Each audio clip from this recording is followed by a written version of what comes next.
Today and was ruled inactive by Andy Reid. Second down and 20. Here comes the safety blitz. Wilson, they pick it up, and this one is intercepted by the Cardinals. They get it back, and it's Richard Marshall. And Marshall gets it back, and this crowd disgusted right now with their reaction here in Philadelphia. They do that here in this city, by the way. And that is the second interception by the Cardinals. They get it back in a tie game.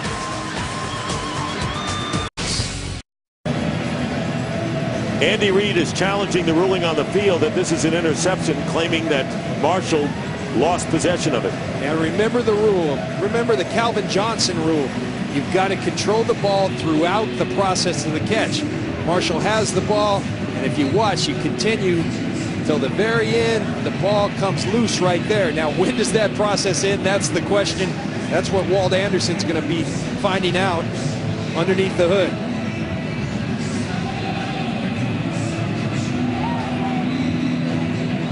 That's really the issue. It's not till the very end. You know, that's the question. I was at the official seminar, and I think it's a one. There's some vagary in the rule is when does that end? There's got to be some element of time, and when does that end? That appears to everyone at home. That's a catch, but it's through the process of the catch. And are you doing things common to the game? Do you still have a chance to do something with that ball after the catch? Mike Pereira, what do you think?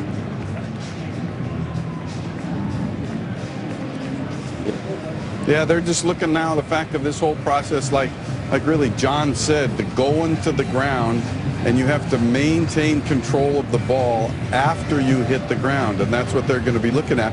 You know, there is an end of the process at some point in time, so the ground does not cause the ball to come loose there, and so really what Walt's going to look at is this portion here of the ball getting out when that arm hits. You know, I think you look at that and say that's probably enough to reverse it to an incomplete pass. Thank you, Mike. Dick, nobody better than Mike Pereira. It's so nice to have him here because sometimes I don't know.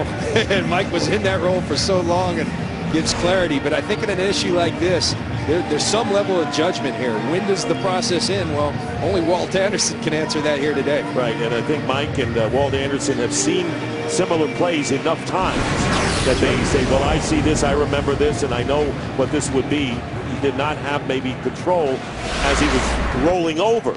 Here's Walt. After reviewing the play, the defender in the act of going to the ground did not maintain control of the football. It's an incomplete pass. It'll be 3rd and 20 from the 20-yard line. Please put 8:55 on the game clock. Philadelphia will not be charged with a timeout. And I tell you, home field advantage, Dick. You and I had the scoreboard operator caught that. Andy Reid looks up at the scoreboard. Exactly and they froze it right at the end of that catch.